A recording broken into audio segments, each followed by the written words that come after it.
with you how to overcome like a visionary. So Can, let's bring this fabulous woman out. Let's go. Let's bring her out. Please welcome to your Vision 2020 stage, double diamond director, Yvonne Yen.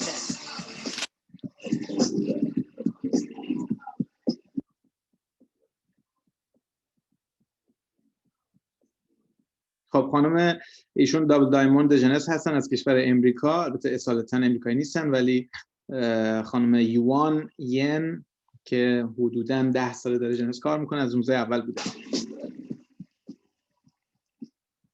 Wow. What an honor to share the same stage with so many great speakers. چه افتخار بزرگیه این که استیج رو با خیلی از افراد حرفه‌ای دیگه، منم مثل اونا در واقع روی استیجی هستم که اونا هم هستن، آدمای بزرگی دیگه هم هستن. Of course, including our one and only Tony Robbins. و البته اینکه این افتخار خیلی خیلی بزرگتر هست زمانی که میدونیم که آقای تونی رابینز هم رو همین استیج صحبت کردن. Talking about Tony Robbins, I have a question for the person who is in charge of the program. خب حالا که صحبت از آقای تونی رابینز شد، یه سوال دارم از اون فردی که این برنامه رو در واقع این برنامه اکسپو رو برنامه‌ریزی کرده. Why put me after Tony Robbins? چرا منو دقیقاً بعد از تونی رابینز گذاشتید؟ It certainly adds lots of pressures on my shoulders. این که من بعد از تونی رابینز بخوام صحبت بکنم در واقع استرس و فشار روانی خیلی زیادی رو من قرار میده. Well, I guess all I can do is to speak from my heart. تنها کاری که فکر میکنم باید انجام بدم اینه که از قلبم با شما صحبت بکنم. And that is always the best solution. Would you agree? و این همیشه بهترین راه و بهترین راه حل هست. با من موافقید؟ Well, I got to tell you, at this moment, I want to call all the super fans to be here with me. Where are you, super fans? و تو این لحظه از همه سوپر فن ها، همون کسانی که روی در واقع آنلاین بودن و از طریق اسکرین میدیدن این برنامه رو به شکل زنده، از همه اونا میخوام که با من باشن، به من کمک بکنن. I want to see you, super fans. You know, super fans is one of the highlights for this program. اینکه ما سوپر فن داشتیم تو این برنامه یا یه همچین امکانی وجود داره که افراد بتونن آنلاین با ما صحبت بکنن، یکی از هایلایت ها یا یکی از نقاط خیلی مثبت و خاص این برنامه بود. And I tell you, now in Asia, I know many super fans, they are at their 5 a.m. zone. و الان خیلی توی آسیا، کشوری که ایشون از اونجا میاد یا حالا تیم داره اونجا، خدمتتون عرض کنم که میدونم که اونجا الان ساعت 5 صبح هست. And one of the leaders told me yesterday, saying the team watched the Expo 11 as the way they watched the World Cup. و میگه یکی از لیدرها به من گفتش که افراد تیم دارن این برنامه رو مثل در واقع ورلد کاپ یا فوتبال جام جهانی دارن میبینن. They stay up all night and drink beers to keep them awake. کل شب رو بیدار میمونن و برای اینکه بتونن بیدار بمونن در واقع نوشیدنی ماه و شعیر می‌نوشن. Hey, whatever you take, what a great spirit. If you apply the same spirit to the business, I guarantee you, you will go to the top sooner than you think. اگر همین مفهوم رو و همین حرکتی که دارید میزنید با این هیجان شب تا صبح بیدارید برای اینکه برنامه رو ببینید مثل اینکه برنامه فوتبال جام جهانی میبینید، اگر همین مفهوم رو، همین کانسپت رو، همین روحیه رو راجع به بیزنستون هم به کار ببرید، بهتون قول میدم که به تاپ میرسید، اون بالای بالا میرسید.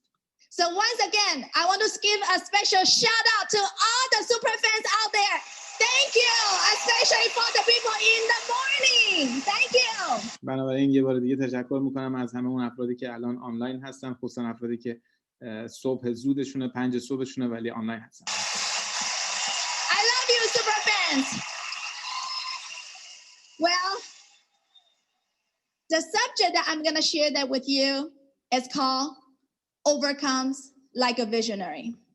خب موضوعی که میخواد راجع به صحبت بکنه ایشون خانم یوان ین، یکی از دابل دایموندهای فوق‌العاده ژنس، اینه که چجوری چالش ها رو مثل یک ویژنری، مفهومی که امسال ژنس خیلی روش کار کرد و میدونیم تو دنیای تجارت خیلی کلمه مهمی هست. ویژنری به عنوان کسی که ویژن داره و جلو رو میبینه، جلوتر رو میبینه و میتونه تیم سازی بکنه چون ویژن داره، چون یه چیزی میبینه.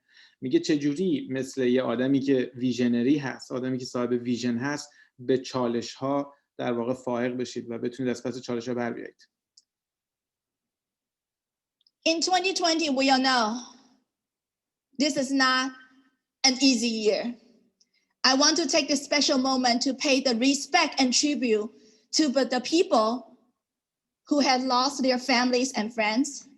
سال 2020 یک سال نرمالی نیست و من میخوام که از این فرصت استفاده کنم و به همون کسانی که دوستانشون یا خانواده‌شون از دست دادن به خاطر این جریان حالا کرونایی که پیش اومده در واقع ادای احترام بکنم.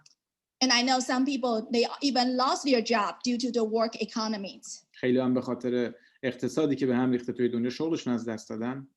And I know there are so many entrepreneurs out there also fighting their way to the top. و من میدونم خیلی از صاحبان تجارت، خیلی از افرادی که مشغول کار بودن، حتی اونها هم دچار چالش شدن به خاطر اینکه بتونن در واقع سمت جلو برن. So what a great subject. بنابراین چه موضوع خوبی. So appropriate for where we are today in this world. موضوع بسیار بسیار مناسب برای موقعیتی که امروز توی دنیا هستیم. So as I travel, talking about travel, I also need to adjust this new norm. گفتم که وقتی من سفر میکنم و خب حالا که راجع به سفر دارم صحبت میکنم با توجه به اتفاقات جدیدی که افتاده. Because in the last 10 years, I have been travel almost every month to build a business or travel around the world to enjoy the quality time with the family. تو 10 سال گذشته من تقریبا هر ماه یه سفری داشتم و این سفر بابت ساختن تیمم تو کل جهان بوده و یا اینکه حالا سفرهایی که برای در واقع تفریح داشتم.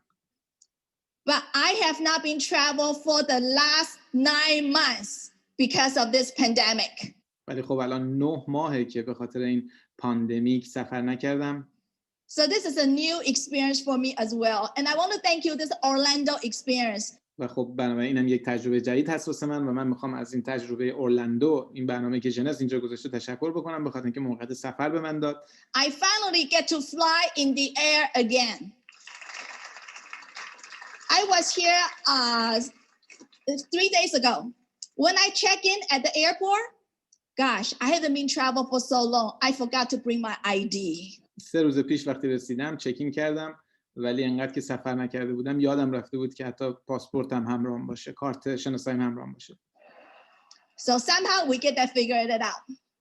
So when I travel, and there's one question that I get asked the most. وقتی من سفر میکنم یکی از سوالاتی که حالا منظورش اینه وقتی که برای تیمم میرم صحبت میکنم، افراد جدید رو میبینم یا افرادی که منو میبینن، همشون یک سوالو زیاد از من میپرسن. You know, when I go out, travel around the world, people always want to pick my brain and say, Yvonne, how to advance the ranking. ازم میپرسن که چجوری ما توی رنگ ها بیایم بالا. How to be a ruby, how to be an emerald, how to be a diamond. Say چجوری روبی بشیم، چجوری امرالد بشیم، چجوری دایموند بشیم. yes if you want to find out the secret to climb the ranking. بگید بله اگر شما میخواید راز این که چجوری میتونید رنگ های جدید بگیرید رو بشنوید. You know, all these rankings are important and they are fun. There's such a great accomplishment. این رنگ ها بسیار عالی هستن و یه جورایی فان هستن زمانی که شما یکی پس از دیگری این رنگ ها رو کسب میکنید. دوستان به حرفای خانم یوان خیلی خوب توجه بکنید چون تجربه خودشون رو دارن به ما میگن که چجوری ما میتونیم رنگ بگیریم، چیزی که واسه همه مهمه. But I want to take a moment. Let's put this how to advance my ranking aside first. خب بیایید اینکه چجوری رنگ میگیریم رو فعلا بذاریمش کنار تا یه موضوع در کنار این براتون بگم. Because I think there's one issue that deserves our attention. به خاطر اینکه موضوعی هست که در واقع شایسته است که ما به اون توجه بکنیم. Because if you get this one issue resolved, I guarantee you will get everything else in life. به خاطر اینکه موضوعی که میخوام بهتون بگم اگه این موضوع رو بتونید حل بکنید و یادش بگیرید هر موضوع دیگه‌ای هم که تو زندگیتون باشه حلش میکنید. Quicker. So I remember in 1997, there's a world famous expert in resilience named Dr. Paul Stoltz. آقای دکتر پال استولتز یکی از افراد خیلی بزرگ است توی دنیا، مشهور هست، یک نویسنده هست. میگه در سال 1997 یک کتابیشون نوشته، یک مقاله ایشون نوشته، یک تحقیقاتی کردن که He did a study or an experiment because he wanted to find out what is the key secret to the success. اون میخواست بدونه که راز موفقیت کلاً چیه تو زندگی، یعنی اون نکته کلیدی برای موفقیت چیه. برای همین اومد یک آزمایش و یک مطالعه خیلی مفصل انجام داد. And what makes this experiment special is it covered a long period of 20 years. و چیزی که این آزمایش و این مطالعه رو بسیار خاص میکنه اینه که این مطالعه 20 سال طول کشیده. And they studied 100,000 people. و اونها 100,000 نفر رو مورد مطالعه قرار دادند. So the result, he found out the key factors contributing to success. It has nothing to do with your IQ. و اون متوجه شد نتیجه این تحقیقات این بود که اون فاکتور اصلی برای موفقیت به هیچ وجه IQ شما نیست. I can feel some of you have the relief now. میتونم حس کنم که بعضی از شما خیالتون راحت شد. منظورش اینه که خب خیلی شاید IQ بالایی ندارن و میگه که حالا که IQ زیاد مهم نیست شما یه جورایی خیالتون راحت شد که داشتن IQ شرط موفقیت نیست. برای این اولین چیزی که متوجه شدم تو این تحقیقات فوق‌العاده بزرگ که اگه تو اینترنت سرچ بکنید، من سرچ کردم، این تحقیقات و این مطالعه توسط آقای پاول فوق‌العاده بزرگ بوده و فکر کنید 20 سال روی 100,000 نفر که بتونن متوجه بشن که راز موفقیت چیه. به این تحقیق واقعا یه مقدار فکر کنید، عمیق فکر کنید، ببینید چه مسئله مهمی بوده. اولین چیزی که نتایجش رو داره یکی که عنوان میکنه، اولین نتیجه این که به هیچ وجه IQ افراد دلیل موفقیتشون نبود. IQ is not the key factor to your success. دقیقاً IQ is not a key factor to your success، یعنی IQ اون شرط اصلی و کلیدی برای موفقیت شما نیست. And not your education either. همچنین تحصیلات شما هم اون فاکتور اصلی توی موفقیتتون نیست. Not your experience and nothing to do with how much money you have. حتی تجربه شما اهمیتی نداره و اینکه پول دارید یا ندارید، چقدر پول دارید، اون هم اهمیتی نداره. They found out the key factors to your success is your ability to overcome obstacles. نتیجه اصلی این تحقیقات این بود که شرط کلیدی برای موفقیت به معنای کلیش دوستان همه جا، شرط اصلی برای موفقیت توانایی شما برای حل کردن مسائل هست.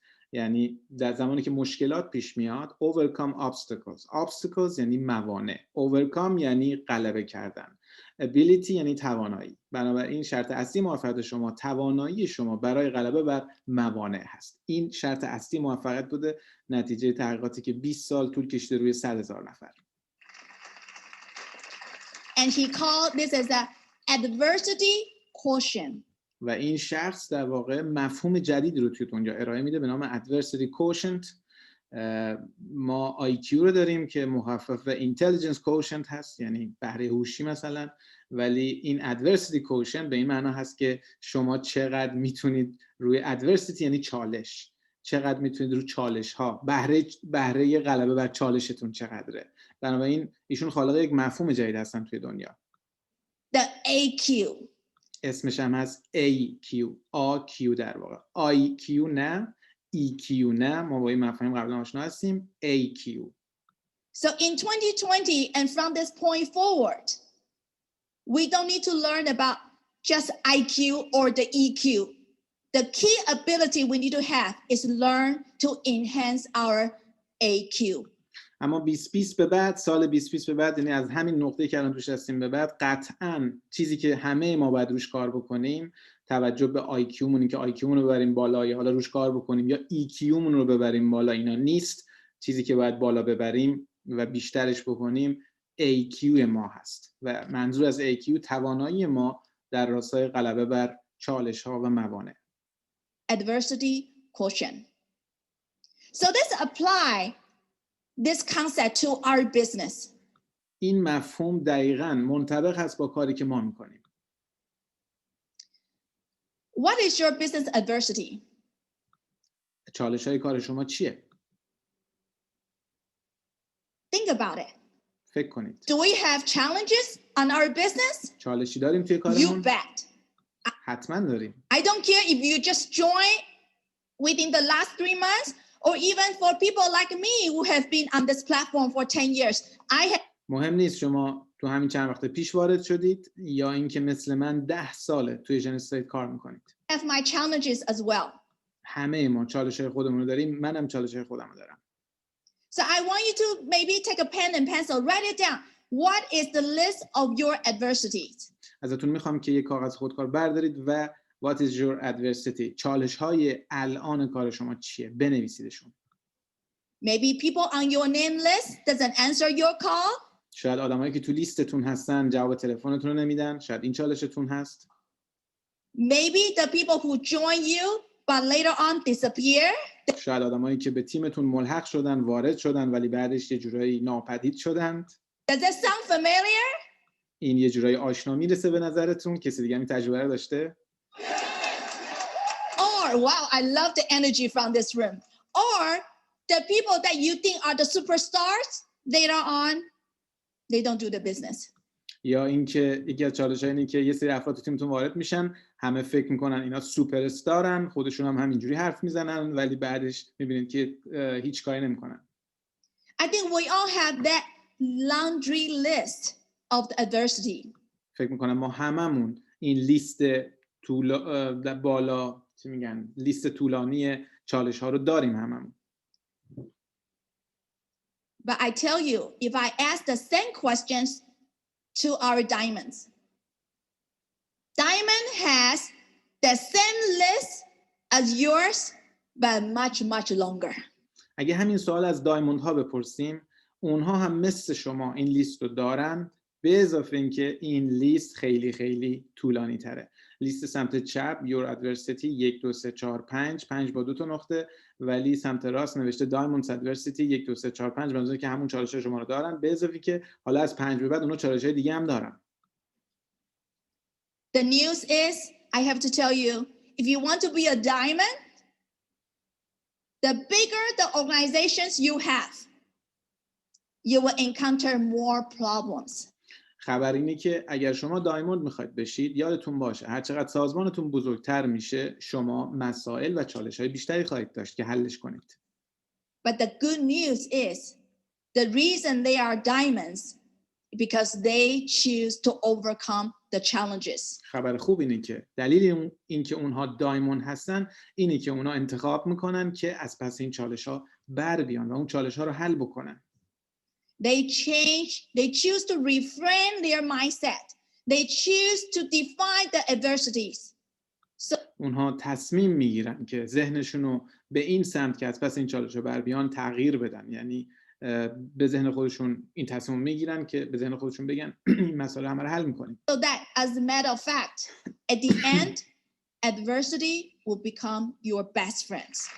بنابراین در نتیجه این موضوع ادورسیتی یا چالش بهترین دوست شما خواهد بود و در واقع بهترین دوست شماست. So, from my 10 years of working in the trenches, I would like to give you 4 pieces of advice. خب 10 سال من توی جنس کار کردم. تو این 10 سال اون تجربه‌ای که دارم رو میخوام در قالب 4 تیکه بهتون بگم. As Tony Robbins says, adversity will not go away. همونطور که تونی رابینز گفت، adversity یا چالش ناپدید نخواهد شد. But we can choose to get out of the valley faster. ولی ما میتونیم انتخاب بکنیم که از این دره هر چه سریعتر بیایم بیرون. So the first principles that you can take away, because we know we are going to encounter more and more challenges in life or in business.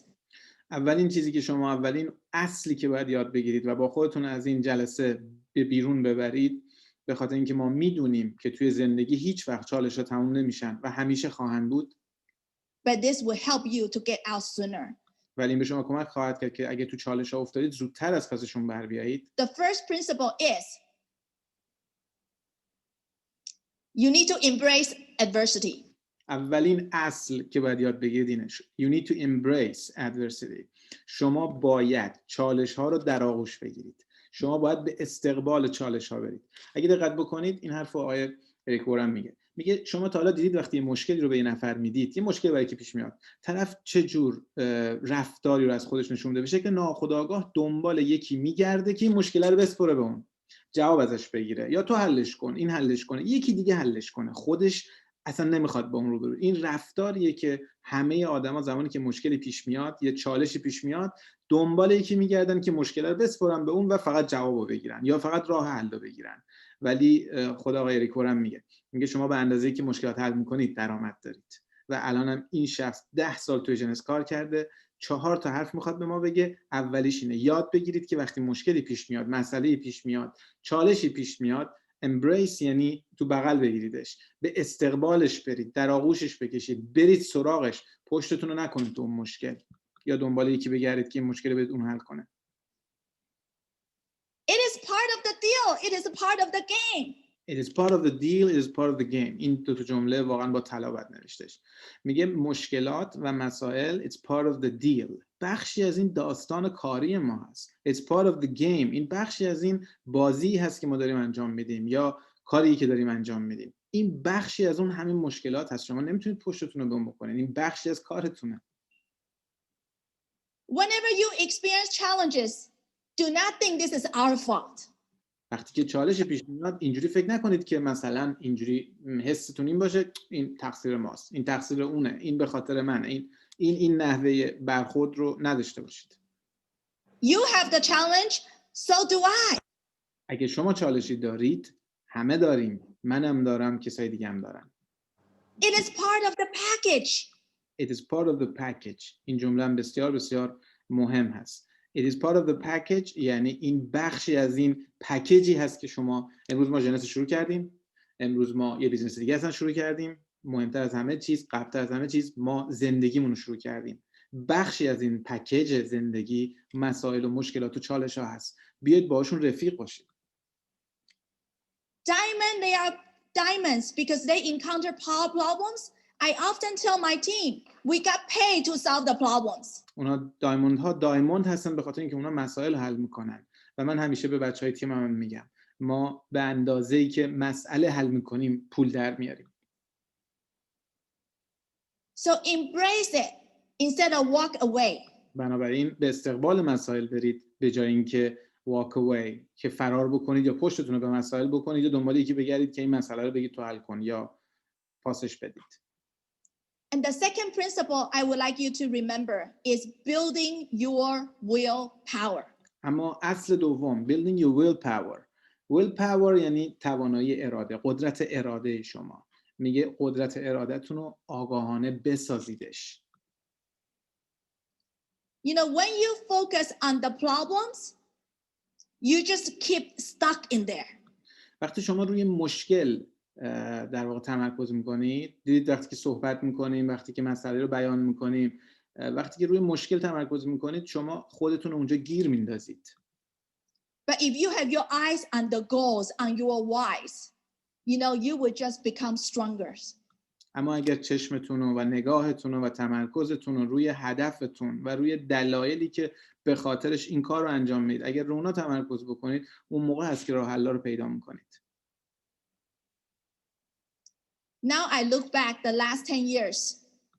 حالا من نگاه میکنم به 10 سال پیش که این کار رو شروع کردم. Do I experience challenges? آیا من چالشایی داشتم؟ You bet. 100% تا دلتون بخواد. I remember at that moment of time, I don't know, 2 years ago or 5 years ago, I was very disappointed. چند سال پیش یادم میاد که بسیار بسیار ناامید شده بودم. Or close to depressed. انقدر که دپرس شده بودم. But instead of focus on the problems, I learned there's a reason for me to be in that situations.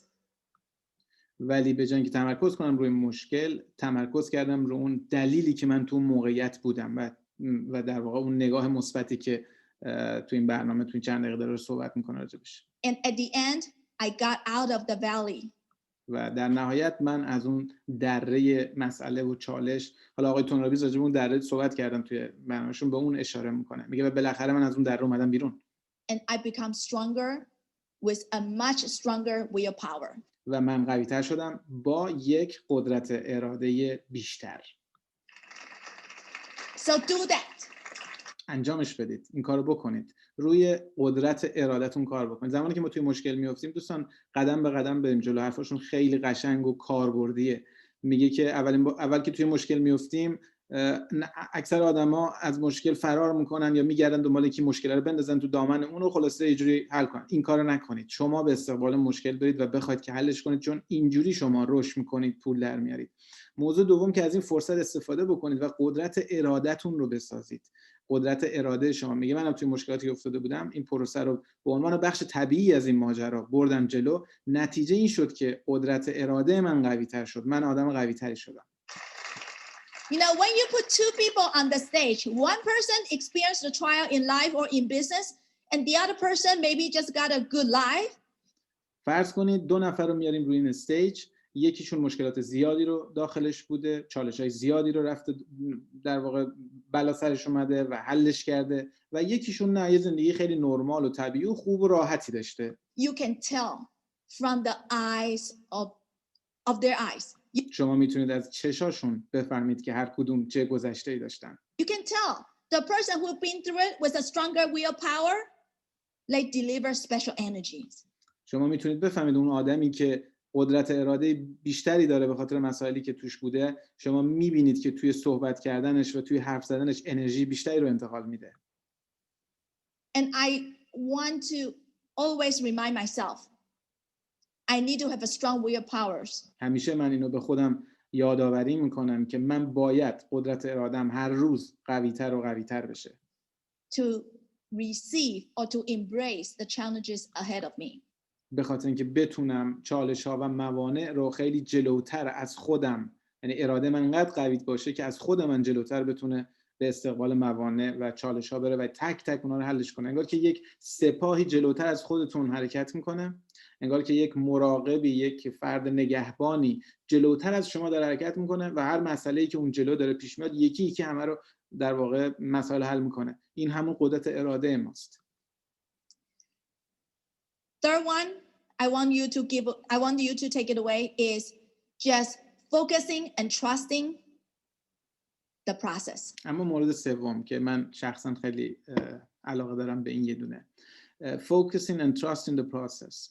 دوستان این جمله خیلی مهمه. اگر همین یه دونه جمله رو بتونیم خوب درکش بکنیم، اصلا روند کاریمون، حسمون نسبت به کارمون عوض میشه. میگه تمرکز کنید و این کلمش خیلی قشنگه، اعتماد کنید به این پروسه‌ای که توش هستید. ما زمانی که شروع می‌کنیم به کار کردن اتفاقاتی میفته. دیدید اتفاقاتی میفته که ما رو تکون میده، ما رو داون میکنه، نمیدونم ذهنمون رو نسبت به یه چیزی عوض میکنه، نظرمون رو عوض میکنه، هزار تا اتفاق برامون میفته. اما نکته‌ای که ایشون میگه با تمرکز اعتماد 100% داشته باشید به این پروسه‌ای که داره اتفاق میفته. It doesn't matter where you are in your business right now. Maybe you want to become a qualified sapphire, but you are just a J. اصلا مهم نیست کدوم قسمت کاریتون قرار دارید. شاید میخواید یه دونه سفیر بشید ولی الان جید هستید. Or you want to be a ruby, but you are just a sapphire. شاید بخواید روبی بشید همین الان ولی شما سفیرید. Or you want to be a diamond by last year, but somehow you are still sitting at your ruby. شاید میخواستید تا پایان سال گذشته شما دایموند بشید ولی به هر دلیل الان هنوز روبید. Trust me, there's a reason we are where we are today. به من اعتماد کنید. یک دلیلی وجود داره برای اون جایی که امروز الان ما هستیم. Maybe we don't know the answer right away, شاید ما همین الان جواب ندونیم. I guarantee you, you will learn the lesson. You will learn, you will find out the answer. بهتون قول میدم که شاید امروز ندونید جواب رو، ولی در آینده شما به جواب میرسید و شما دلیل رو خواهید فهمید و شما درستون رو خواهید گرفت. همه این حرف به این معنی است که اعتماد کنید به همه اون چیزی که داره اتفاق میفته. این پروسه، این مسیر، این قدم ها، بهش اعتماد کنید، بهش عشق بورزید، دوستش داشته باشید، با همه وجود برید جلو. هر روز ذهنتون، فکرتون، نظرتون، ارادتون به یه سمتی نره. این چیزی که همین چیزی که الان هست. چند تا مثال زد. شاید تا پارسال بعد دایموند میشدید، هنوز روبیید. شاید بعد سفیر می همین الان، ولی جیدید. شاید تکون نمیخوره بعضی چیزا، اتفاقات اونجوری که شما میخواید نمیفته. اعتماد کنید. میگه به همین پروسه اعتماد کنید. شما نمیدونید دلیل اینکه چرا الان اینجا هستید، چرا الان هر اتفاقی که داره میفته. اعتماد کنید، شما جواب رو خواهید یافت. Maybe 3 months later or a year later. شاید 3 ماه دیگه، شاید 1 سال دیگه شما به جواب برسید. I would like to borrow the late Steve Jobs' famous connecting the dot illustrations. میخوام که اینجا از استیو جاب بزرگ حرفی که زده بود، حرفش رو قرض بگیرم از اون ایده connecting the dots illustration، تصویرسازی که از وصل کردن نقاط در واقع ارائه میده. But a lot of time people remember the story of the connecting the dot, but they forget about the second part of connecting the dot story. قسمت دوم داستان اتصال نقطه ها رو افراد معمولاً یادشون نمیاد، فقط میگن که اوکی نقطه ها بالاخره به هم وصل میشه، ولی قسمت دوم این داستان رو خیلی از افراد یادشون میره که من میخوام اینجا یادآوری کنم. What Steve Jobs said is, you cannot connecting the dot looking forward. آقای استیو جابز گفتش که شما نمیتونید نقطه ها رو به هم وصل کنید وقتی از الان به آینده نگاه میکنید. شما نمیتونید توی مسیر فوروارد، یعنی به سمت جلو اگر نگاه بکنید، شما نمیتونید نقطه ها رو به هم وصل بکنید. نقطه های مهم زندگیتون، مثلا دلیل این چی بود؟ شما به فرض مثال امروز از خونه میخواید بیاید بیرون، مثلا ماشینتون روشن نمیشه، بعد مثلا بعد از 2 ساعت متوجه میشید که چه خوب شد که ماشینتون روشن نشد و این اتفاق خوب بود براتون. این 2 تا نقطه که ماشینتون روشن نشد و اینکه بعد از 2 ساعت فهمید دلیل این بود، این 2 تا نقطه رو شما نمیتونید از قبل وقتی به آینده نگاه میکنید به هم وصل کنید، ولی وقتی چند ساعت میگذره حالا میتونید این 2 تا نقطه رو به هم وصل کنید، چون از در واقع بکورد، از آینده به گذشته نگاه میکنید. و این نکته مهمی است که در واقع استیو جابز گفتن و ایشون هم تکرار میکنه، شما نمیتونید نقاط رو از امروز به آینده وصل بکنید، باید حتما بریم تو آینده، از آینده میتونیم نقاط حالا توی گذشتمون به هم وصل بکنیم. و این معنیش اینه که به پروسه‌ای که امروز داریم میریم با همه وجود اطمینان بکنیم، هر جوری که هست، هر شرایطی که دارید بهش اطمینان کنید. Up to connecting the dot looking backwards. شما فقط زمانی که به گذشته نگاه میکنید میتونید نقاط رو به هم وصل کنید. برای این تلاش نکنید امروز نقاط رو به هم وصل بکنید، این شدنی نیست. You just have to trust those dots will be connected sometimes in the future. شما فقط باید اعتماد کنید. کلمه اعتماد یادتون نره. شما فقط باید اعتماد کنید که این نقطه هایی که امروز پراکنده است و شما ازش سر در نمیارید در آینده به هم وصل میشن. You have to trust the process. You have to trust the process. شما باید به این پروسه اطمینان کنید. You got to trust something. Trust your guts, trust your mind, trust your instinct. شما باید دلتون رو، جرأتتون رو، ذهنتون رو و قلبتون رو همه رو بذارید وسط و تو این اعتماد همه‌شو بیارید وسط. یعنی با همه وجود باید اطمینان کنید، هم دلتون هم ذهنتون. دیدید بعضیا منطقی حرف میزنن. میدونید زمانی که یک نفر میاد منطقی راجع به موضوع صحبت میکنه، با توجه به صحبتی که اینجا هست، عملاً روشی وجود نداره برای اینکه شما از الان به آینده با این منطق برید جلو، چون آینده قراره نقطه ها به هم وصل بشن، ولی آدما میشینن چند ساعت حرف میزنن راجع به این نقطه ها، در صورتی که نقطه اصلا شما نمیتونید الان راجع بهش صحبت بکنید. باید بریم تو آینده، از آینده صحبت بکنیم نسبت به این نقطه ها. حالا تکلیف چیه؟ تکلیف اینه که هر چیزی که اونجا هست رو بهش اطمینان کنید، با جرأت، با دل، با ذهن، با همه وجودتون. So remember, it's the process make this journey beautiful. یادتون باشه این پروسه هست که این سفر رو زیبا میکنه. Tony Robbins said it well. You know, when you really get something, you are happy for 3 minutes or maybe 3 seconds. But it is that process is truly rewarding. و تونی رابینز میگه این حرف خیلی قشنگی زد. وقتی که شما یه اتفاق خوبی براتون میفته، اون نتیجه رو میگیرید، 3 دقیقه 3 ساعت خیلی خوشحالید. ولی اون چیزی که برای شما اون در واقع اون هدیه موفقیت یا هر چیز رو به ارمغان آورده، اون پروسه‌ایه که شما طی کردید. کل اون شادی شما، اون هیجان شما 3 دقیقه است، 3 ساعته. چقدره؟ مثلا حالا تجربه خودم وقتی من بهش فکر میکنم، مثلا اومدم این رنگ ایکس رو گرفتم، خب 1 ساعت 2 ساعت 2 روز بیشتر از اون که دیگه نمیتونم مثلا هیجان زده باشم، خوشحال باشم. ولی اون چیزی که برای من جایزه من، چیزی که به دست آوردم هست، دستاورد من، اون پروسه‌ایه که من طی کردم. So enjoy the process, embrace. بنابراین این پروسه‌ای که دارید رو عاشقش باشید، لذت ببرید ازش و در آغوش بکشیدش. Wherever you are today, هر جایی که هستید، تو هر موقعیتی که هستید، just trust فقط اطمینان کنید that you will get out. که شما میرید جلوتر و موفق میشید. If we just work on ourselves, you will get out much quicker. و اگه رو خودتون کار بکنید، خیلی سریعتر در واقع از این حالا چالش هر چیزی خارج خواهید شد. Last but not least, hanging out with the right crowd. Like اما آخریش به این که، و این به معنی نیست که این بی اهمیته، درسته آخره، ولی ایشون این موردم خیلی مهمه. hanging out with the right crowd. با آدمای درست بچرخید، با آدمای هم فکر خودتون، آدمای انرژی مثبت، آدمایی که رو به جلو فکر میکنن، آدمایی که مثبتن، انرژیشون مثبته. با آدمای درست بچرخید، با اونا باشید، با اونا همزبون باشید، با اونا کار بکنید. all the super fans out there. مثل همه این سوپر فن هایی که میگه الان در واقع دارن این برنامه رو میبینن. You know, in the last few days, woo, I can see your face, super fans. میگه من میتونم چهرهاتون رو ببینم. اون روبروی این شخص پر از در واقع اسکرین هست، صفحه نمایش وجود داره که تو این صفحه نمایش افراد مثل حالت زوم که آنلاین میشن، همه اونجا دارن در واقع این برنامه رو میبینن و این اینتراکتیو هست، همدیگه رو میتونن ببینن و زنده است. In the last few days, why we get charged up? I don't know about you, but I can see the beautiful face from the super fans.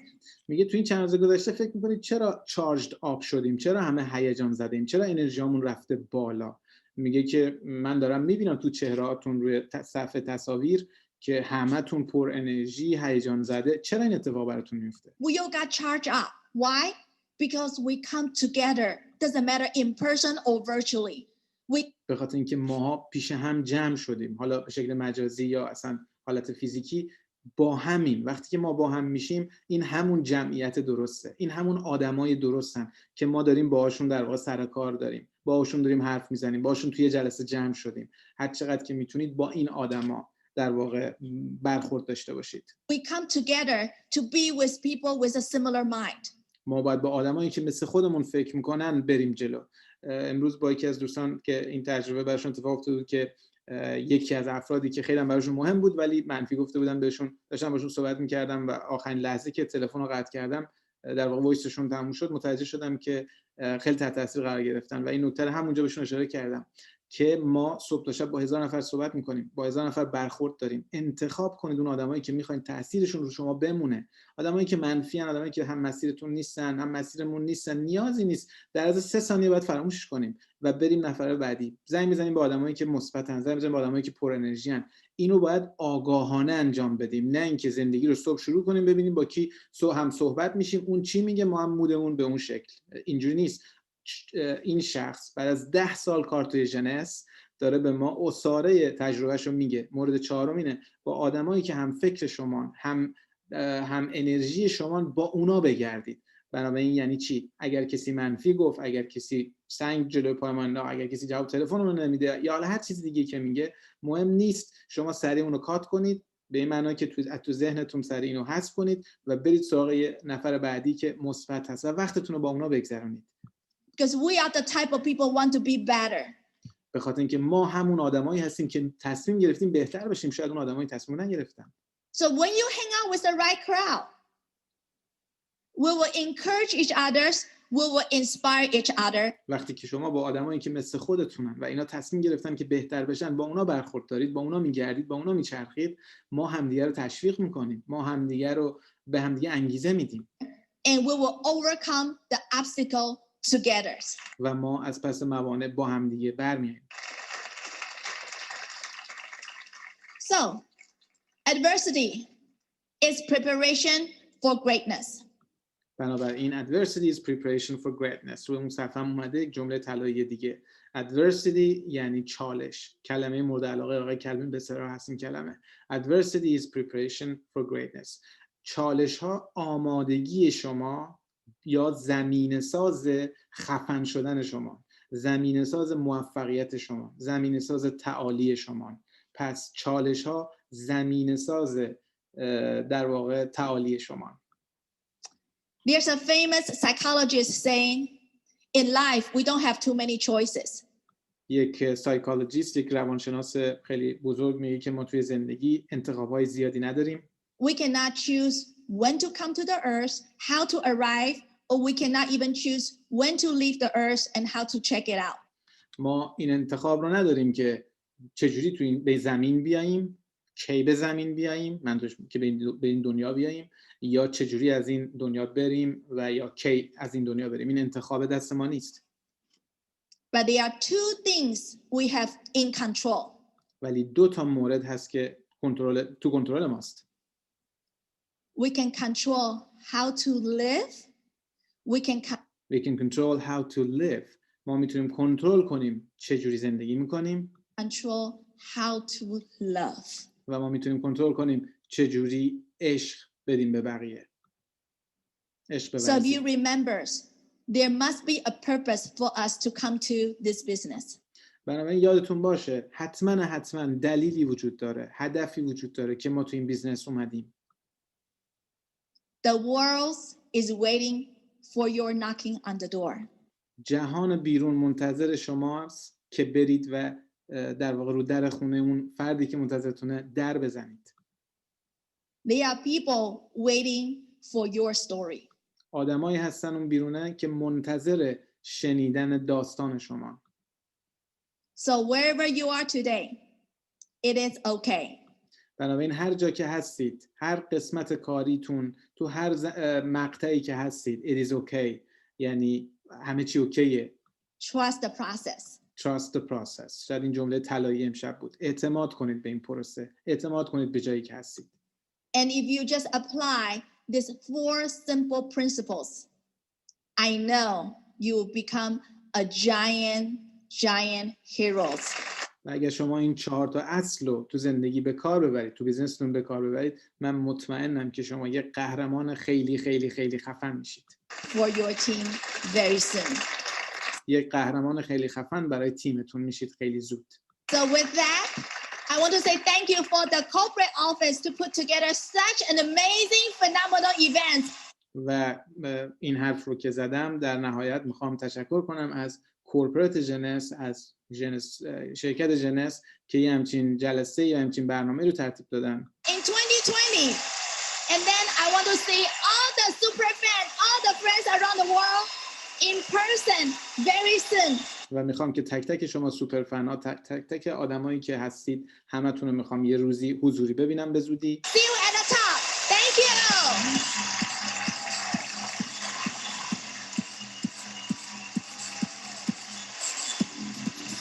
Amazing. Thank you. Awesome job, Yvonne. Awesome. We love you. Thank you, Yvonne. Awesome job. Wow. One of the things I love that you mentioned in there is یکی از چیزایی که دوست داشتم تو این صحبت، problems are a part of the process. Problems are part of the process. مشکلات بخشی از این پروسه هستن. You can either embrace them as a friend or a foe, but شما میتونید اونها رو مثل یه دوست تو آغوش بکشید یا اینکه نه مثل دشمن باشون برخورد کنید. if you remember that problems are a part of the process, if you befriend them, you اگر یادتون بمونه که مشکلات بخشی از این پروسه هستن، باشون دوست میشید. keep going and keep moving and growing your business. و شما به این شکل هست که رشد میکنید و موفق میشید. Stephanie, I know by looking at you, looking at Yvonne, looking at so many of our incredible خب دوستان این برنامه تقریبا این برنامه تموم شد. امیدوارم که مورد توجهتون واقع شده باشه. یک لحظه میخواستم یک تصویر رو نشونتون بدم. این شخص آقای اسکات اولسن، خیلی خیلی دوست دارم که توی یکی از برنامه‌ها بتونیم ایشون رو در واقع صحبتاشون رو بشنویم. ایشون یکی از ایشون بالاسریمون هستن، آقای اولسن لگ شرکت هستن، جایی که ما در واقع زیر مجموعهشون میشیم. بالاسری اعظم تیم ما که حالا دینین، آقای کلوین و همه آقای تادهاگ، همه اینا توی تیم ایشون هستن و ایشون لگ ژنس هستن، جایی که تیم ما توش قرار داره. یک فرد فوق العاده دوست داشتنی، مثل یک پدر بزرگ خیلی دوست داشتنی میمونن و یکی از نوابغ نتورک مارکتینگ هستن. درآمد اول شرکت مناوی بودن ایشون. حتما توی یکی از برنامه‌ها صحبت‌های ایشون هم در واقع ازش استفاده خواهیم کرد، چون که فوق العاده شنیدنی هستن. گفتم که اینم به عنوان تبلیغ برنامه بعدیمون، به عنوان پیام بازرگانی برنامه بعد در واقع خدمتتون عرض کرده باشم. خب دوستان موفق باشید. خیلی خیلی ممنون که تا این لحظه بودید. امیدوارم که از مطالب استفاده کرده باشید و به کار ببرید. این 2-3 روز پایان دوره مال ماه اکتبر رو حتما نهایت استفاده رو ببرید از پروموشن ها و سایر برنامه‌ای که هست. بای بای.